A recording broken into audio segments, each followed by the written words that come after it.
So yeah, the business is like, yeah, let's do this. Let's find a space. Before you find the space, how you already have a following on Instagram, right? Yes. Like you've kind of grown that first. Yeah. Tell me about that stuff, because I swear by it. You know, it's how I've kind of grown my stuff as well. The podcast came after, you know, having an Instagram following, and it's free. And if you just have some general knowledge about it, or actually use YouTube and figure it out, it's the greatest resource in the world. It's so good. So, like, why did you initially, I guess, make the decision to get involved in that? And then, I guess, where have you taken it from there? So, I had my business, my home business, for about a year. Yeah. And I think I was at, under 2,000 followers. And I just decided, I told my husband, I was like, I think I want to try to grow Instagram. Yeah. You know, and so then it really was about networking. Like giveaways are always a great way to grow. Especially giving away sweet treats. Yes, right? And like and it was neat. And I feel like it was kind of like a prime time with Instagram because it was before everybody was so stressed out about the algorithm and all of those things. Right. Videos were kind of just kicking off, and so I would make videos, like cake decorating videos. You know, it was like decorating the cake in a minute. Yeah. People just loved to watch it. Right, that's stuff that people sit and scroll before they go to bed, like endlessly. Yeah, and I remember, I think my first cake that really took off, my friends were having a little gender reveal party, and it was a baby. They were pregnant, and it was after a miscarriage. And so they were like, we just want a cake. Yeah. And so I was like, I want to make it special. And, you know, they call like a baby after a miscarriage a rainbow baby. Okay. So I was like, I'm making a rainbow cake. Yeah. And rainbow cakes are my favorite. Like, if you see our logo, we have this just pretty pastel rainbow. Like, it just makes my heart so happy. And so I made this cake, and it was like a striped cake, and I did the rainbow stripes, and then it just had all this color mixed in, and it was bright, and it was happy, and it was festive, and then there were, like, you opened it, and it was pink inside. But I videoed that, and it just took off, you know, and it just kept getting more views, and I kept getting more followers, and I mean, I was at a point where nothing had ever really taken off on Instagram. Right. And so every time going, refresh, oh my gosh, like, Steven, look at this. Like, you know, and I think it ended up with like 100,000 views. Which is amazing. Which was insane for me. You know, and so that kind of, I think, jump-started everything. You know, and then as I posted and made more videos, and then I started getting more inspired, you know, to create more creative, other things. And it just sort of blossomed. But it also made a huge difference because, you know, I would comment on other people's things, and so being really active with that and responding to people's comments on my own, you know, and like using their names and things like that made it feel more personal. I'm not as good about that now. Well, I'm not going to lie. I totally agree with you, because that's exactly how I was when I started too. And, you know, and you take that time and build that connection. But you're right. Now it's like, it is overwhelming now. Yes. Right? Because you get that many followers, you get that many comments on a photo, and you're just like, it comes to a point where, like, do I spend time doing this, or do I actually have to go, like, work? Right. Right? Because you could easily sit there for 4 or 5 hours a day. So long. Replying, engaging, chatting, which you kind of have to do early on. Yeah.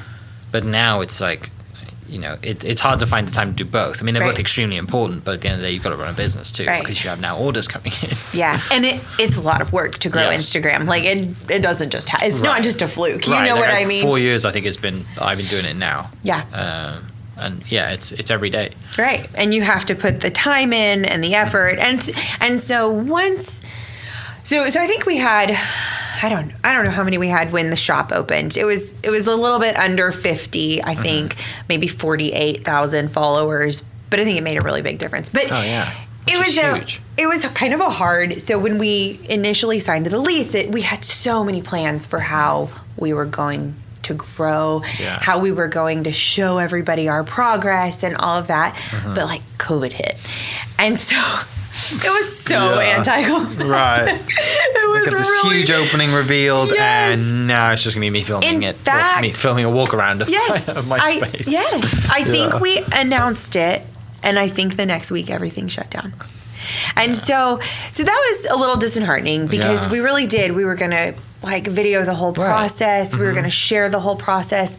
But everybody in the world was like scared out of their minds. Not leaving their houses. Everything was shut down, and it didn't seem right to talk about all of that. Yeah. And so, we did a little bit here and there. We shared a little bit of progress, but nothing like, we had really planned wanted to. Yeah. Yeah, and then our country was in such turmoil during that time, and that was really hard. And so I didn't want to, maybe you didn't either, but I didn't want to overshadow like other things that were going on. You want to still show that you kind of have awareness of what else is going on, but at the same time, but also bring light to starting a bad situation, start a business. Yeah, and so it was just a really weird time, and. But our not grand opening. I mean, we just opened because you couldn't have a grand opening. Okay, we're open for business now. I know, but the day we opened, I mean, our friends came out. We were all, of course, everybody was like masked up, but it was amazing, and so many people supported, and people from all over, and it's so fun now because I'll have people from Michigan like come to the shop, and they were like, we were on a road trip, but we follow you on Instagram, and so we made it a point to stop. Best thing ever. It's amazing. Yeah. It means so much. If I sit and really think about it, I could just cry. Well, because you're right. When you have that someone, you're like, I never met you in person, but like we found you from a video that you made, which really like costed you just time to make that video, right? And the ingredients, but like it's the awareness and the ability to capture that content because you're doing it anyway. Yeah. And I tell this to everybody, and I think like, it's super important. And they're like, well, how do I make videos? Like you're already doing it. Just stick a camera there and get some light, and a ring light and a camera stand is like $30 from Amazon if you want to go on, or whatever it is. It could be anywhere, but just film it. And then, the first video is going to be terrible. Everyone's first video is terrible. Right. But just keep doing it and doing it and doing it, and you'll figure it out. And you don't need a camera. Use your iPhone. Like. Exactly. It's easy to do. And the music's already on your iPhone, right? I know. Instagram or TikTok or whatever it is, it's already got the music built in. So you don't have to worry about finding music. I always pick my favorite songs. Everyone's like, why do you have such good music? I'm like, well, for the most part, it's stuff I used to listen to back home, so you've never heard this before. And it's also 10 years old. Yeah. But you're right. It's just like putting the time in and figuring it out. And even if it's not for a business, like for you, it was a release, right? Even if if you never had a business, I get the feeling that you would have been started doing Instagram anyway because you just enjoyed doing it. Yeah. And that's the best thing. It's like it was that you have tough days like everybody else, and there's days that you just can't get this edit down, or just the videos aren't working, or the cake's not, whatever it is, but it's still fun. Yeah. That's the main thing, isn't it? It's like every day, like I get to do what I want to do every day, right? And I get to show the rest of the world through me videoing it. Yeah. And you don't really, you and a camera. Right. So, and the best thing, and we spoke about this earlier, is that it's edited. So no one knows how many takes it's taken for you to figure this out. It could have been 10 million takes, and like, but when you have that finished product, you're like, I've just made this 30-second video that, some people are going to watch. Maybe you're not going to watch it, but no one's going to know how it took me 4 hours to make this video. So long. Yeah. And I said, I swear by it. Everyone should be using it. It's free. Like, yes. Why not? Everyone's got an iPhone. The cameras are great now.